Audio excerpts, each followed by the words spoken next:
This isn't a transformation video. I'm not here to show before and after photos or promise fast results. I started this channel to explain why I started at 45 and why this way of approaching health actually worked for me when nothing else had stuck before. This channel exists for people who want something calmer, simpler, and more sustainable, especially later in life. If you're over 40 and you've felt your energy slowly dropping over the years, this channel might be for you. It's for people who don't want extreme plans, aggressive challenges, or routines that take over their life. It's for people who want their health to improve without adding more stress, more pressure, or more noise. If you're looking for fast results or perfect routines, this probably isn't the right place.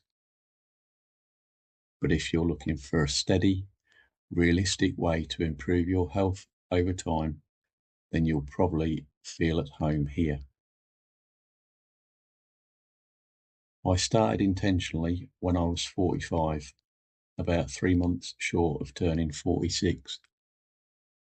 At that point, I weighed just under 97 kilos, 214 pounds, 15 stone, 3 pounds. I hadn't done any structured exercise since my early 20s. For about 25 years, my movement came from work, walking, and playing with my kids. But there was no routine, no plan, and no consistency. I wasn't ill, but my energy was low, and every year my body fat crept up a little more. What really bothered me wasn't how I looked. It was the quiet sense that if nothing changed, my health later in life was going to slowly deteriorate. For a long time, I thought the answer was better motivation or a better plan. What actually made the difference was understanding why I wanted to change and going deeper than the surface reasons. Once that was clear, everything else became simpler. Instead of chasing perfect routines, I focused on routines that fit my real life. Instead of relying on motivation, I reduced friction. And instead of doing a lot for a short period of time, I did a little consistently and kept doing it. That approach is what allowed me to lose weight and, more importantly, maintain it over the long term without constantly feeling like I was fighting myself. This channel is a reflection of that approach. It's faceless, it's calm, and it's intentional. I'll be uploading about 2 videos a month, and each one will focus on a specific part of the journey: the thinking, the routines, the mistakes, and what actually mattered over time. This isn't a channel that's going to run forever. It has a beginning, a middle, and an end. Because once your routines are stable, there isn't constant change, and that's kind of the point. If this way of thinking resonates with you, you're welcome to stay and follow along.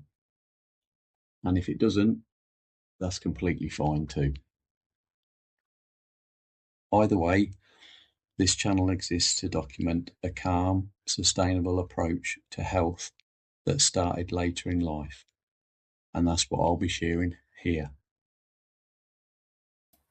Looking back, the moment things changed was quieter than I expected. There wasn't a dramatic moment where everything changed. No diagnosis, no scare. It was quieter than that. I just started to notice that each year my energy was lower, my weight was creeping up, and the version of myself I was becoming didn't feel like something I'd chosen. That's when I realised something important. If I did nothing, my health wasn't going to stay the same. It was going to get worse. I hadn't exercised properly for about 25 years. From my 20s into my 40s, there was no routine, no structure, just work, family, and getting through the day.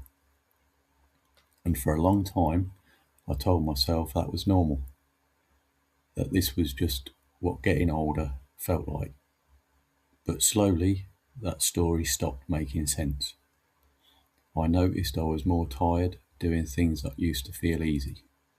I noticed how quickly weight would return if I didn't pay attention, and I noticed how much effort it took just to feel okay. The realization wasn't that I was unhealthy, it was that I was heading in a direction I didn't want, and that direction didn't correct itself on its own. What finally changed wasn't motivation, it was honesty. I was honest with myself that waiting wasn't helping, that hoping things would level out wasn't realistic. I didn't decide to transform my body, I decided to stop ignoring the trend.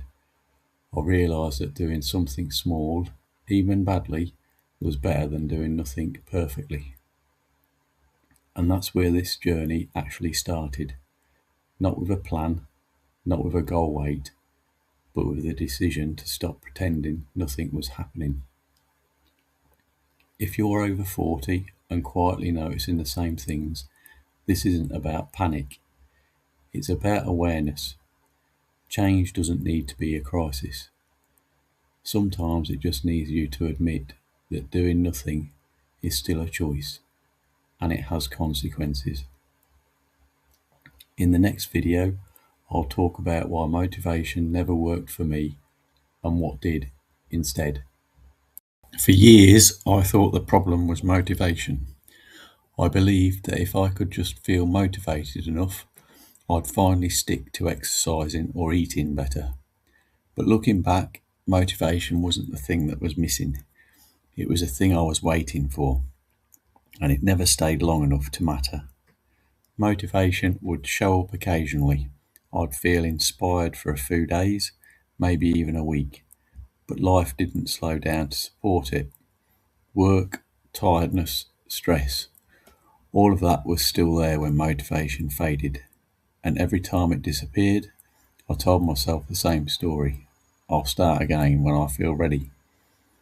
Over time, I realised something uncomfortable. Motivation wasn't a solution, it was a delay. What worked for me wasn't feeling ready, it was lowering the bar. I stopped asking, do I feel motivated enough to do this? And started asking, what's the smallest version of this I can do consistently? Not the perfect version, just the version that I could repeat. That shift mattered more than anything else. If you've been waiting for motivation, you're not broken. You've just been taught to rely on something that was never meant to carry the weight. In the next video, I'll talk about the first changes I made that finally gave me something to build on. I didn't start exercising because of a dramatic moment. It was February 2019 and nothing had suddenly gone wrong. What changed was my awareness. From the age of 40 to 45, I was gaining around £7 a year without really noticing. And when I finally did the maths, it was obvious where that was heading. If nothing changed, by 50, I'd be significantly heavier and in worse health than what I wanted to accept. So I didn't wait for motivation. I just decided something had to change. In my first week at the gym, I went 3 times. Each session lasted around an hour and a half. I worked long shifts at the time, so I went straight after work, usually between 8 and 9:30 at night. It wasn't ideal, and I was tired, but it was the time I had. I used simple weights routine, a push day and a pull day, and rotated between the two. I had one session with a personal trainer at the start to set the routine up, and after that I trained on my own. After the weights, I did cardio. It wasn't intense. I walked on the treadmill for about 45 minutes, no incline at the start, a steady pace I could sustain. I didn't lift heavy weights. I didn't change my diet at the beginning. I didn't weigh myself constantly, just once a month. I wasn't trying to optimize anything. I was trying to make it repeatable. Physically, I was exhausted at first. Mentally, I felt good once I'd finished, even if I was tired from work and training. I wasn't self-conscious. I wasn't there to prove anything. I just wanted to change the direction that I was heading in. What made it manageable was how simple it was. Same days, same workouts, no decisions to make. In the first couple of months, I lost around 14 pounds. My energy improved, my mood improved, my confidence improved. But more important than the results was the rule I followed. I showed up. I, sh- I showed up consistently, even when I didn't feel like it. Especially when I didn't feel like it. If you're starting later in life, the most important thing to understand is why you're doing it. Without strong reasons, it's very easy to quit when things get uncomfortable. The workouts matter, but the reasons matter more. That's what I went back to whenever it felt hard. The first couple of weeks felt different. New environment, new routine, new structure. But after about 3 months, something changed. It stopped feeling like something I was trying. It started feeling like something I did. In that first year, I never felt like quitting. That's not because it was easy. It's because my reasons were strong enough.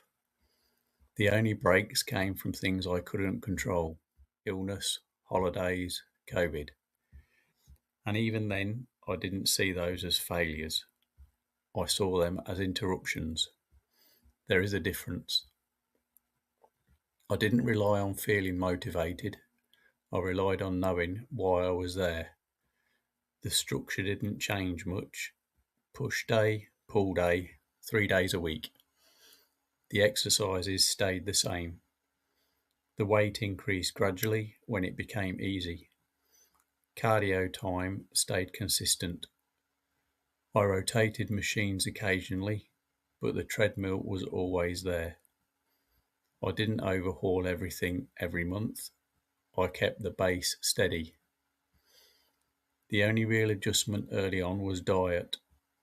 When the weight loss slowed after the second month, that was an adjustment, not a restart. At the beginning, I trained at 8 at night after long work days. Later, when my work hours changed, I moved to late afternoon sessions. It was easier in some ways, but the consistency didn't change. The time wasn't the key factor. The decision was. The moment this became part of who I am was when I realised I felt better, physically and mentally, because of it. Not just lighter, better. That's when it stopped being about losing weight and started being about maintaining health. What I realised in my 40s is how quickly weight can creep up. In my 20s and early 30s, I could eat what I wanted. That changed. And ignoring that change doesn't stop it happening.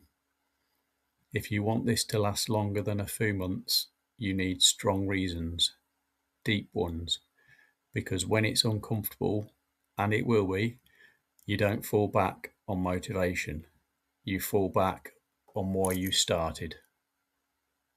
Changing my diet when exercise wasn't enough. By the third month of training, something interesting happened. The weight loss stopped.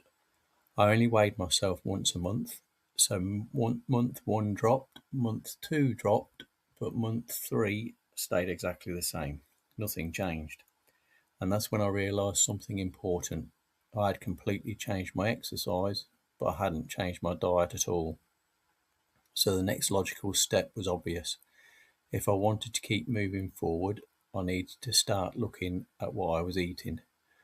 I didn't follow a strict diet plan. Instead, I started with something much simpler. I researched healthy food options online for 3 meals a day: breakfast, lunch, and evening meal. Then I chose foods I actually liked. That part was important because I knew this wasn't going to be a short term diet. This needed to become my everyday way of eating. So whatever I chose had to be affordable, simple, and something I could realistically eat long term. I didn't follow keto, I didn't follow low carb, I didn't follow any strict diet system. What I did instead was focus on balance. I made sure my meals included different food groups so my body still got the nutrition it needed, because starving yourself might work for a short time, but it almost never lasts. And for me, this was about building something sustainable, not something extreme. The hardest part wasn't the meals, it was the snacks. I had teenage kids at home, which meant there was always things in the cupboards: crisps, chocolate bars, sugary snacks. The temptation was always there, and over time, those habits slowed my progress. In the early stage, I had lost about 1 stone, around 14 pounds or roughly 6.3 kilograms from exercising alone. But to keep moving forward, I knew my diet needed to change as well. What made the diet stick was simplicity. I repeated the same meals regularly. I didn't try to constantly reinvent things, and I didn't restrict myself too hard. I still had treats sometimes. I still enjoyed holidays. I still had normal life moments, food wise. But after those moments, I simply returned to my now normal routine. No guilt, no punishment, just back to consistency. Once my diet changed, the weight started moving again. Over the next 6 months to a year, I lost another 2 stone, about 28 pounds or roughly 12.7 kilograms. My starting weight had been 15 stone 3 pounds, about 213 pounds or 96.6 kilograms. After those changes, my normal weight settled around 12 to 13 stone, roughly 168 to 182 pounds, or about 76 to 83 kilograms. And that range stayed stable for several years. If you're exercising but not seeing results, be honest with yourself about your diet. Do the research, find foods that work for you, make small changes, and focus on proper nutrition, not starvation. Because at the end of the day, weight loss always comes back to one simple principle: calories in versus calories out. When your body burns more than it takes in, the weight will come off. People often ask what my weekly routine actually looked like. Not the highlights, not the version that sounds impressive, just the routine I repeated over and over again. So in this video, I'm going to explain exactly how I trained in the first year, the days, the structure, the time, and why doing less later on gave me the same results. In the first year, I trained 3 days a week: Tuesday, Wednesdays, and Fridays. Those days were fixed. I didn't rotate them, I didn't move them around based on how I felt. They were simply the days I trained. Each session was long, around 90 minutes to 2 hours. Looking back, that was probably more than I needed, but at the time I didn't know any different. Each session followed the same structure. One weight day was push, the other weight day was pull, and I rotated between the two. Each session had around 8 weight exercises, all on machines. I didn't do any free weights. I didn't lift heavy for the sake of it. When an exercise became easy, I increased the weight slightly. That was the only rule. No max testing, no chasing numbers. I followed the same written plan I'd been given at the start and didn't change it just because something new looked interesting. Consistency mattered more than variety.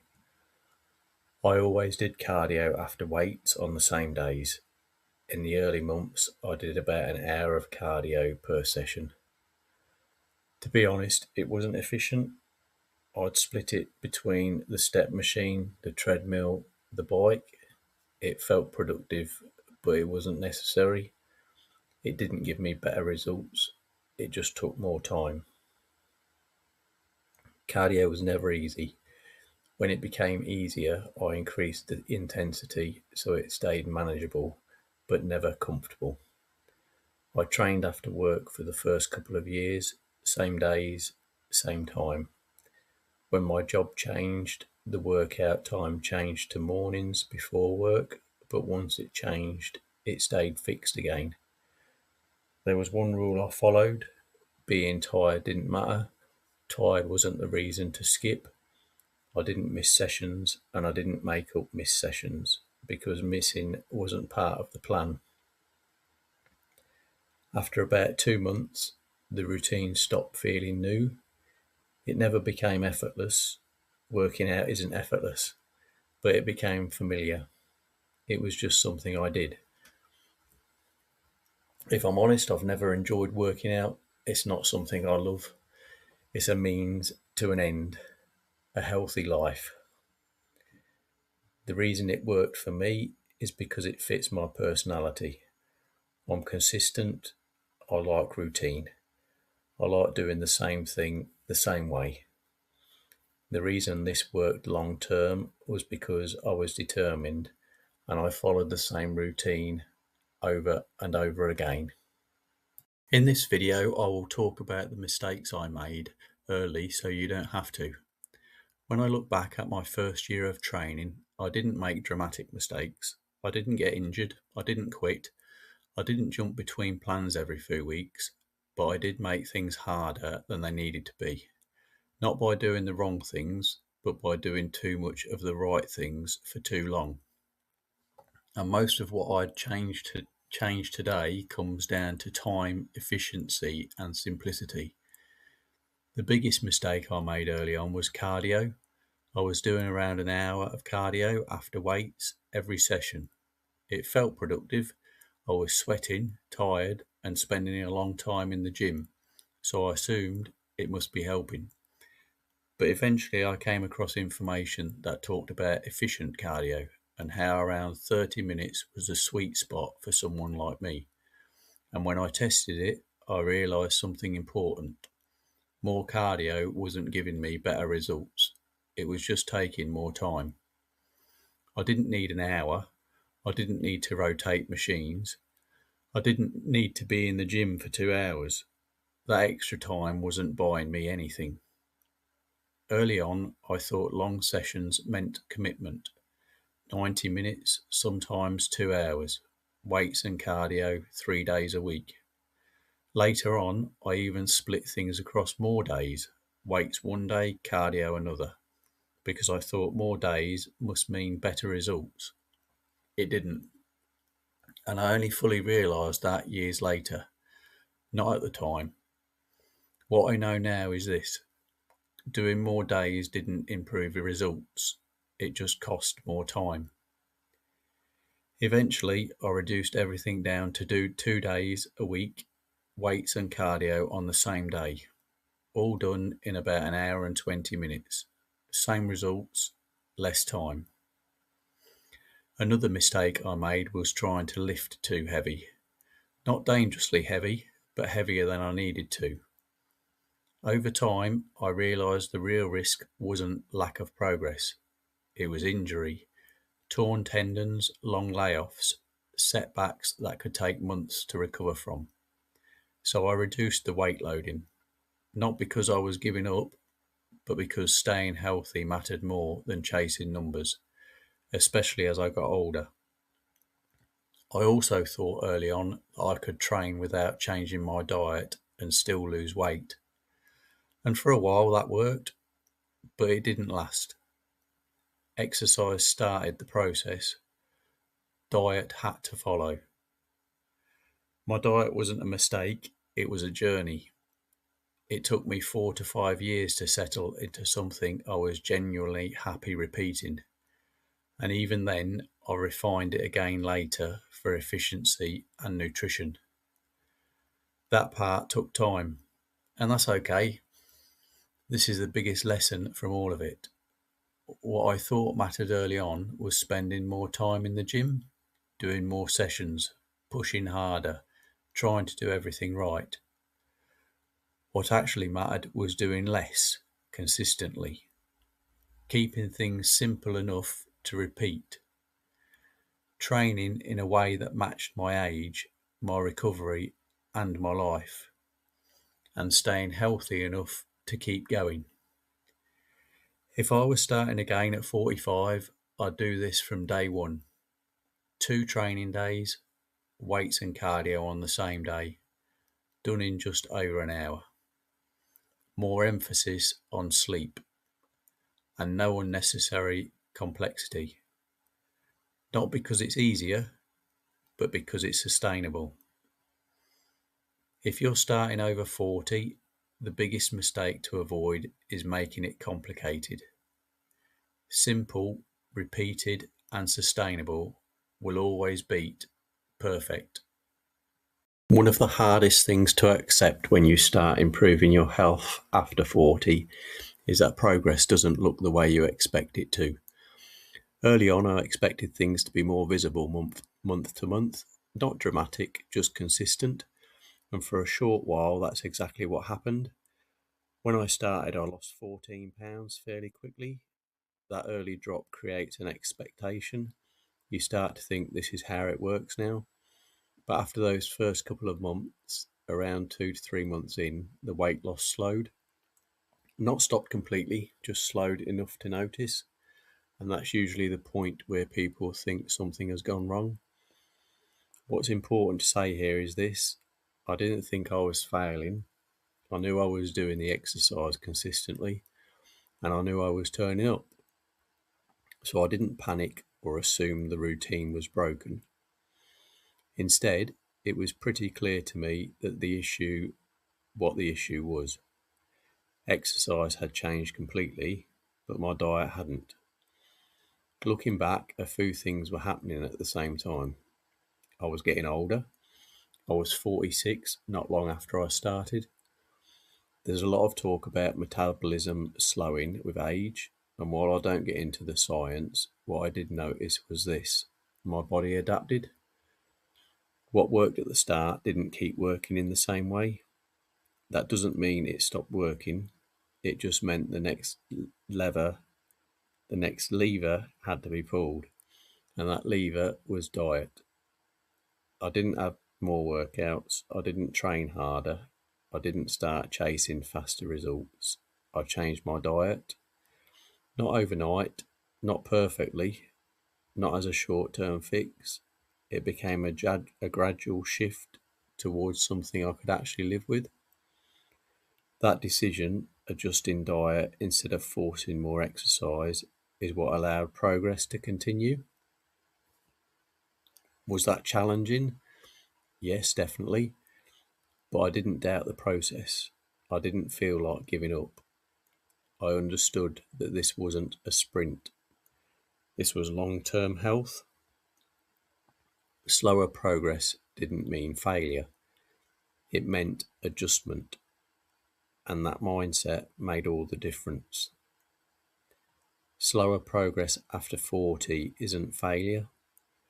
It's your body responding to change. It's feedback, not resistance. Once I accepted that, I stopped fighting the process and started working with it.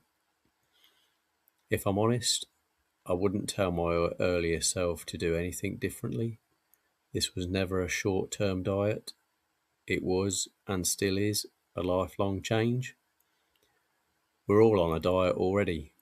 The only real choice is whether it's a diet that works against you or one you can live with long term and that supports your health, not undermines it. In this video, I will talk about losing weight versus keeping it off. They're not the same. People often talk about losing weight and keeping it off as if they're two completely different things, as if you finish one phase and then start another. But for me, they were never separate. From the beginning, I understood that whatever I did to lose weight would have to be the same thing I was willing to do long term, because if it wasn't, the weight would come back. There wasn't a moment where this suddenly clicked for me. It didn't creep up over time either. I knew from the start that consistent diet and exercise were required for both losing weight and maintaining it. There was no finish line, no point where the rules changed. The only thing that changed over time was how optimized things became.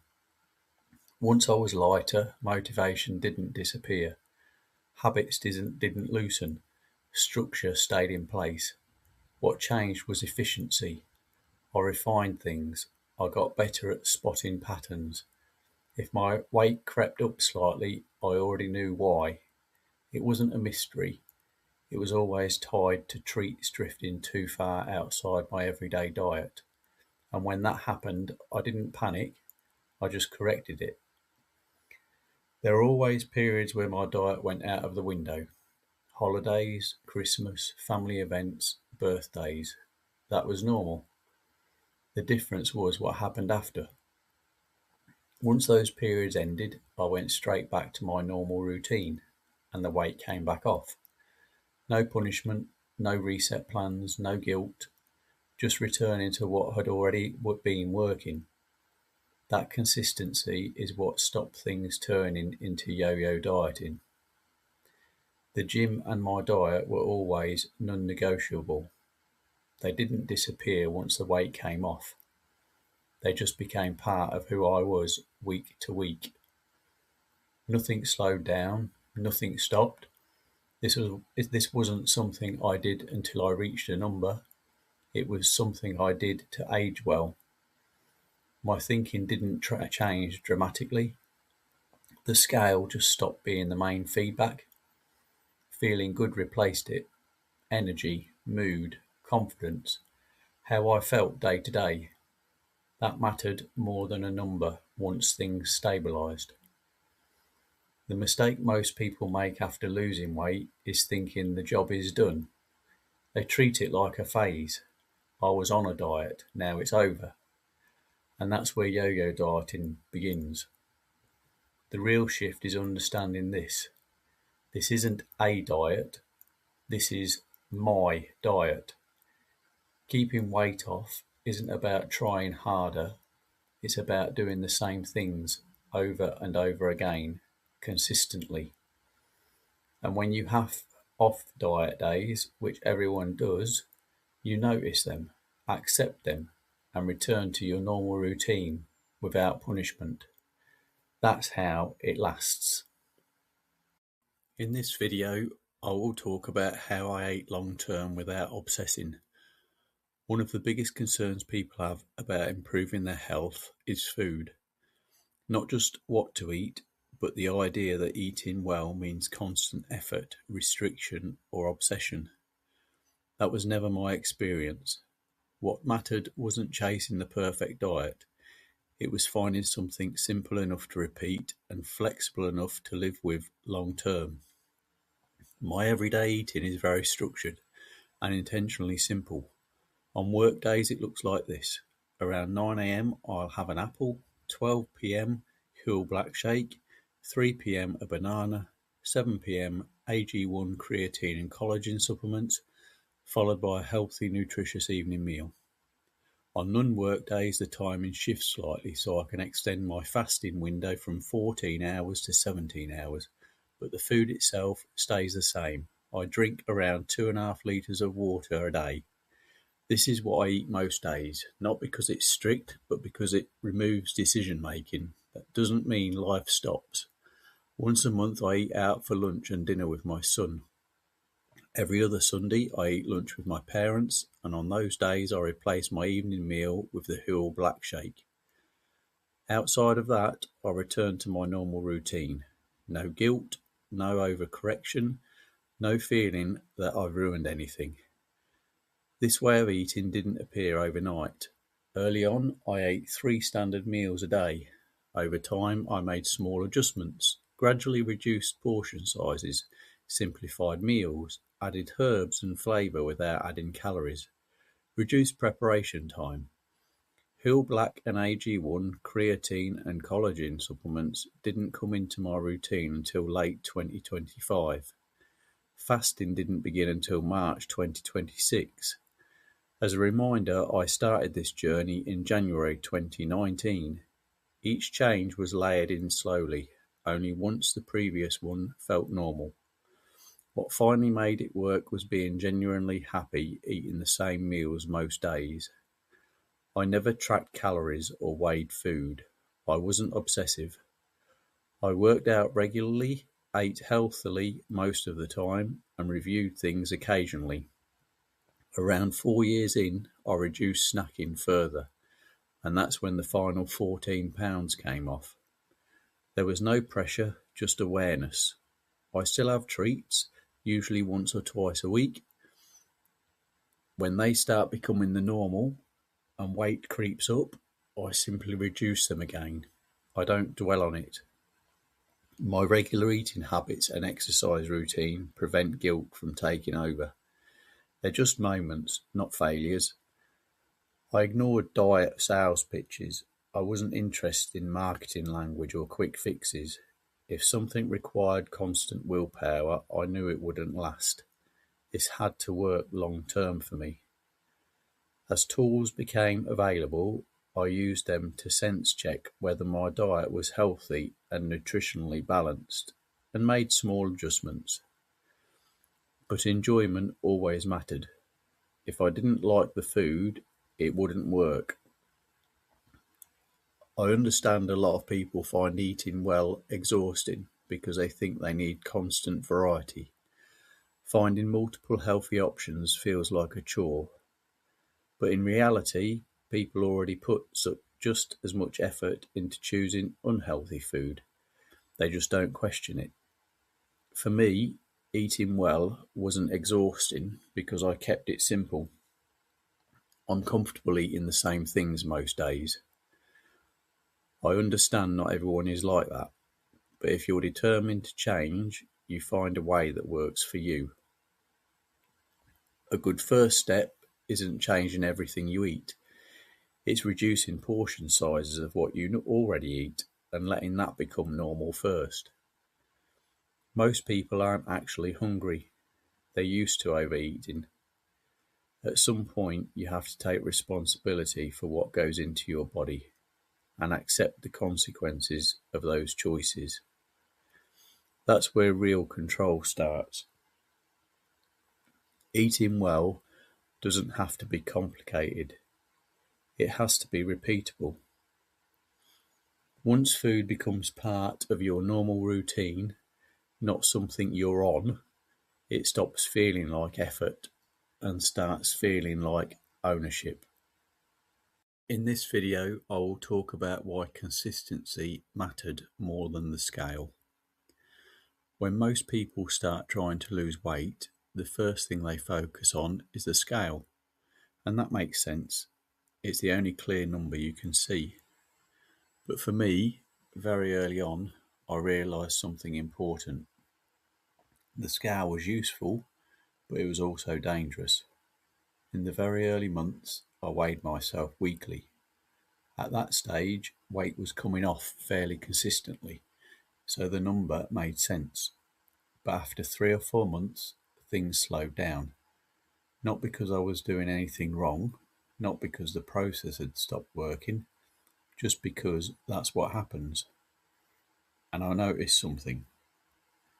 Even when I felt better, more energy, less breathless, clothes fitting looser, the number on the scale didn't always reflect that.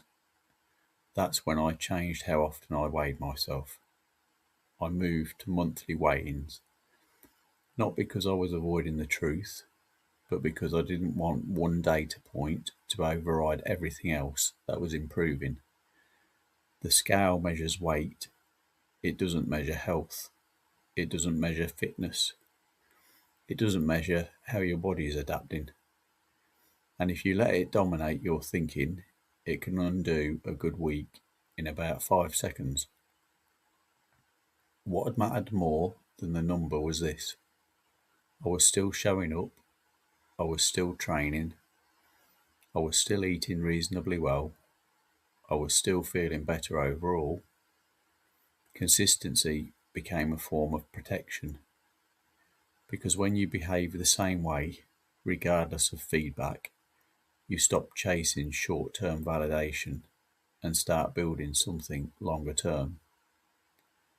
I didn't need to feel motivated every week. I didn't need the scale to reassure me constantly. I just needed to keep doing the same basic things. That's where consistency beats the scale. It removes emotion from the process. One of the biggest mistakes people make is assuming that weight loss should show up first. For me, it didn't.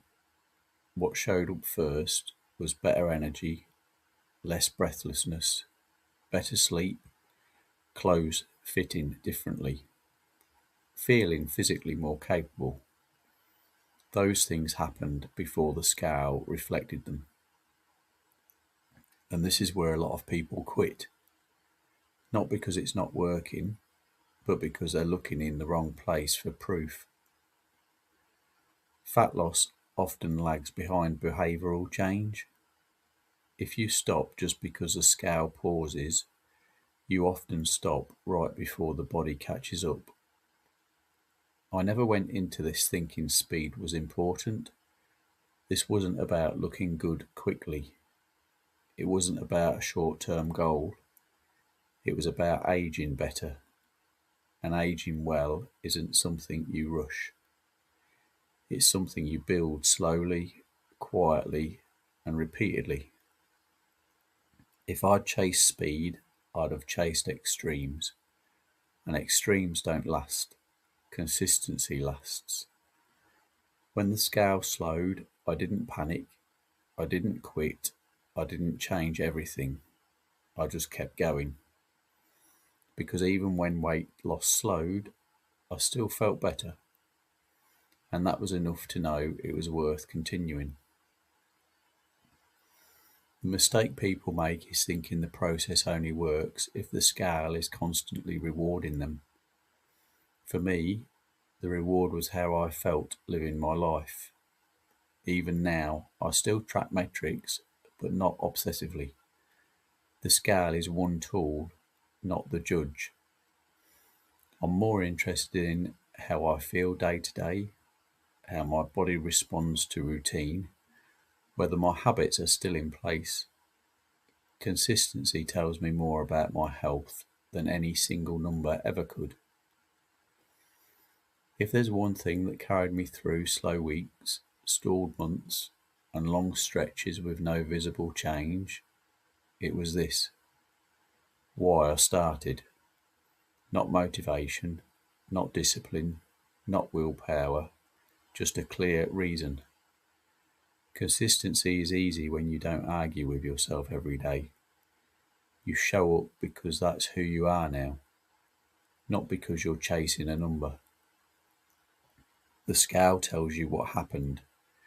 Consistency determines what happens next. If you focus only on the scale, you'll quit early. If you focus on consistency, the scale eventually follows. And more importantly, so does your health. In this video, I will talk about what life looks like years after starting at 45. When people hear that I started training at 45, they often assume everything must have changed over time. New plans, new routines, new systems. The reality is much simpler than that. I've been training for just over 7 years now, and the weight exercises themselves haven't changed in that entire time. Same structure, same machines, same approach. What did change was the load. The weights increased gradually as things became easier, up to a point where they were challenging but not excessive. And for the past year, those weights have stayed the same, deliberately. At this stage, it's not about pushing heavy numbers. It's about avoiding unnecessary strain, protecting tendons, and reducing the risk of injury. What changed wasn't the core, it was the extras. The only real change over the years has been cardio. Early on, I did more than I needed to. Long sessions, different machines, more time in the gym. Not because it was better, but because I didn't yet know what was enough. Over time, that simplified. For the last year, my cardio has been very consistent. 30 minutes on the treadmill, 5% incline, speed set at 6.5 kilometers per hour, heart rate checked every 10 minutes. I do 2 short VO2 max efforts inside that session, then a 5-minute cool down at the end. That's it. No guessing, no random changes, just enough stimulus to stay healthy.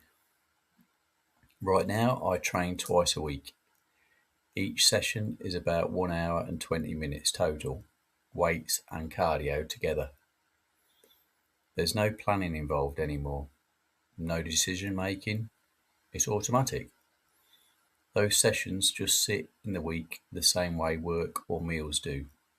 They don't feel special, they don't feel difficult, they don't require motivation.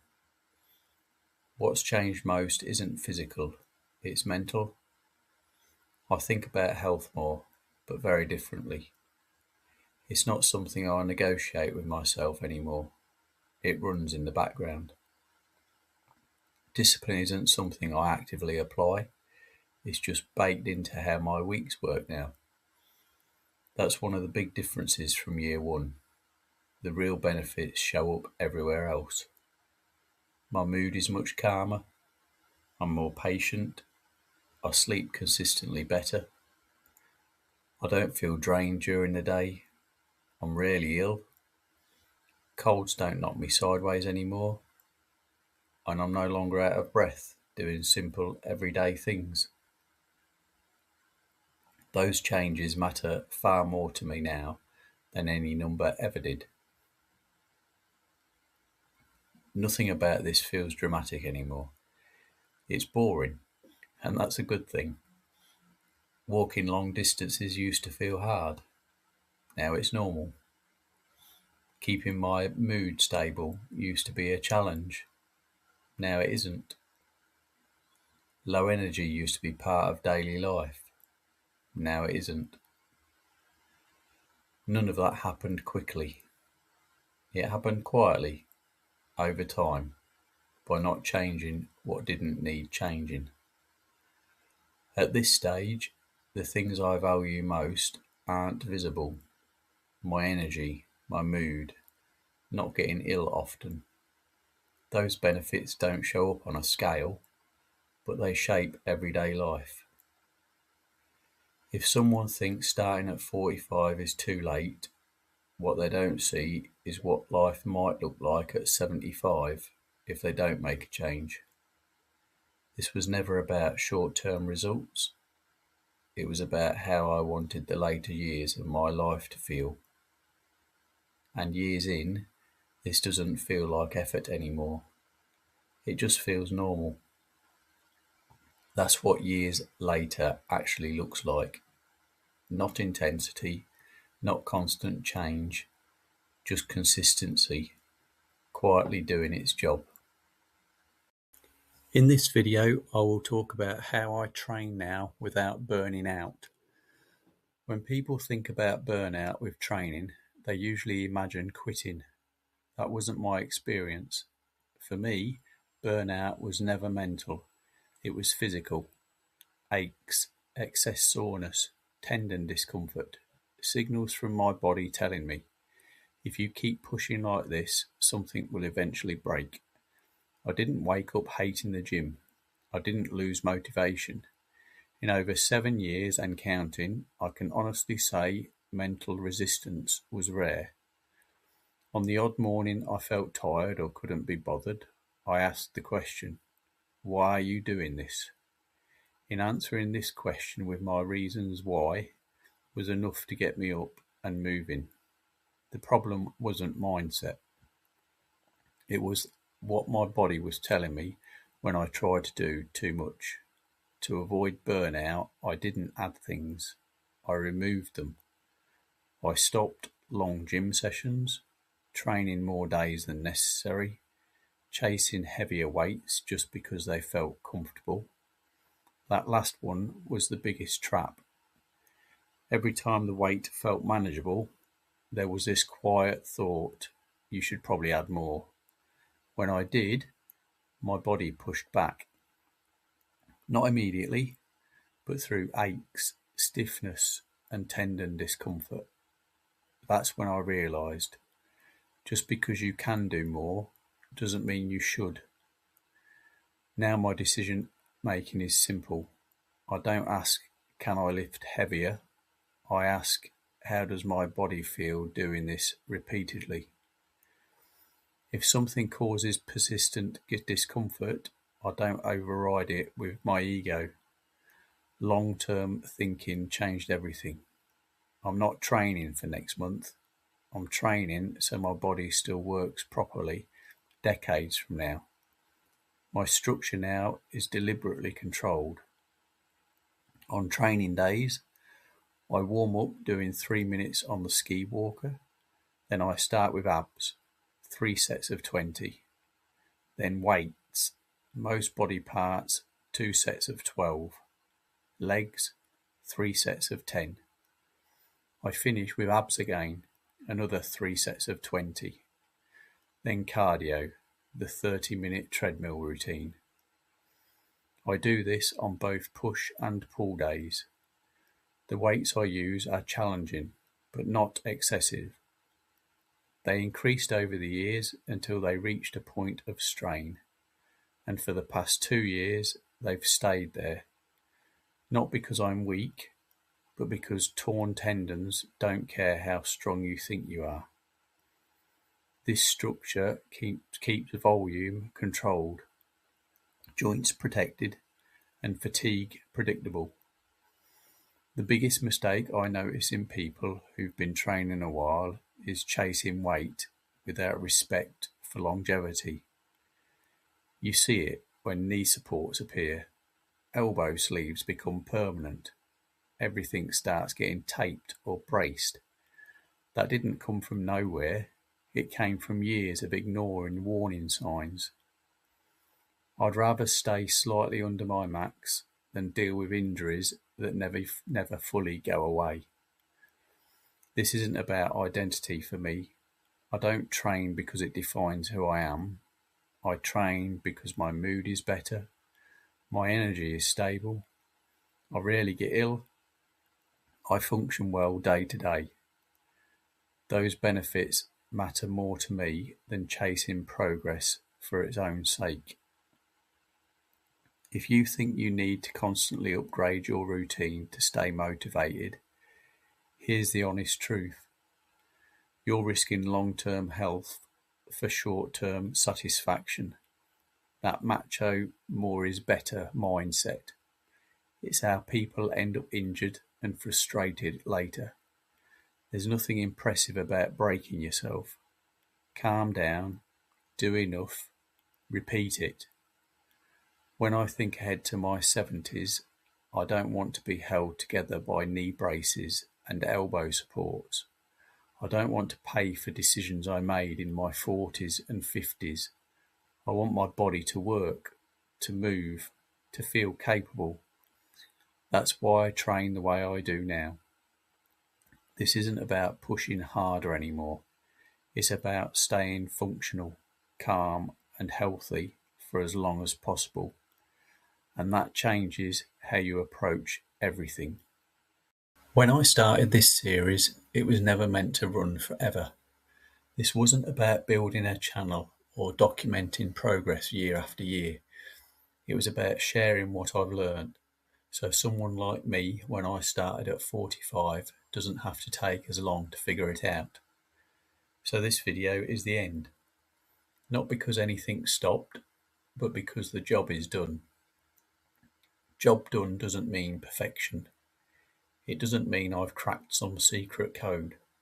It means my routine works, my weight is stable, my fitness is good, my energy is consistent, and my health feels predictable. That's the outcome I was after.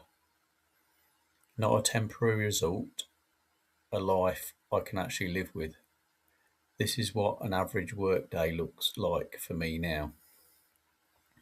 I'm up at 5 a.m. First thing, I drink two 250 milliliter glasses of water.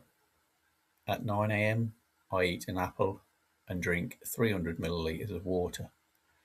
At 12 p.m., I have a Huel black shake and 400 milliliters of water. At 3 p.m., I eat a banana with another 300 milliliters of water. At 6:45 p.m., I have AG1, creatine and collagen. Then at 7 p.m., I eat my evening meal. That meal is simple and repeatable. It's mostly fixed with a bit of flexibility. It includes Spanish grains, cucumber, avocado, spinach, sweet potato mash, flax seeds, olives, and specific seasonings granules, salt, black pepper, turmeric, basil, onion, and garlic. And for protein, I rotate between chickpeas, mixed beans, or butter beans, and either chicken breast or tinned mackerel. It's microwavable, it's quick, and it covers what my body needs without me having to think about it.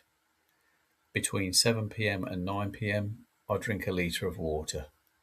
I'm in bed by 9 p.m. On non-work but gym days, the structure is the same but shifted slightly earlier. Huel Black is at 11:30 a.m. My evening meal is at 4 p.m. On non-work, non-gym days, I'm up later and in bed later. And then there are flexible days. Once a month, I eat out with my son, lunch and evening meal on that day. And every other Sunday, I eat lunch with my parents and replace my evening meal with my Huel shake. I like sugary foods, so I'm not totally strict. I do have treats once in a while. Outside of that, the structure stays the same. That's important to say. This works because it's consistent most of the time, not perfect all of the time. All of this fits into three things: convenience, health, discipline. I use Huel and AG1 because they remove thinking. They make it easier to cover nutrition without planning three separate meals every day. It might look boring, that works for me. If boring doesn't work for you, find an alternative that does. But simple beats complicated every time. I train 2 days a week. Each session is about an hour and 20 minutes. Push one day, pull the other, machines only. 2 sets of 12 or 3 sets of 10. I share my workout on screen now. Plus 30 minutes cardio on treadmill both days. No chasing numbers, no constant progression. My muscles are defined, my fitness is good, my weight is maintained. The routine earned the right to stay. I use Hume Health Scales because it tells me what's actually happening inside my body. It's one of the reasons I knew reducing training to 2 days wasn't harming anything. AG1 gives me vitamins, minerals, and bacteria in one drink. Huel covers nutrition and protein alongside my evening meal. I use them anyway, so links are in the description below if they're useful to you too. Check them out. The biggest myth I see is this: that you have to train every day and that meals have to be complicated to work. They don't. If you don't change anything in your 40s or 50s, the likely outcome is nutritional deficiency and increasing aches and pains as you age. If you change something small and stick to it, what becomes possible is longevity and vitality. I shared this series to hopefully help someone like me when I started out at 45. Not so you copy everything I do, but so you get to a consistent result sooner. Use parts of it, tweak it, ignore what doesn't fit. If it helps you build something sustainable, then this series did exactly what it was meant to do. That's why it ends here. Thanks for watching, listening. All the best with your health journey. I hope me sharing mine helps you too. Goodbye.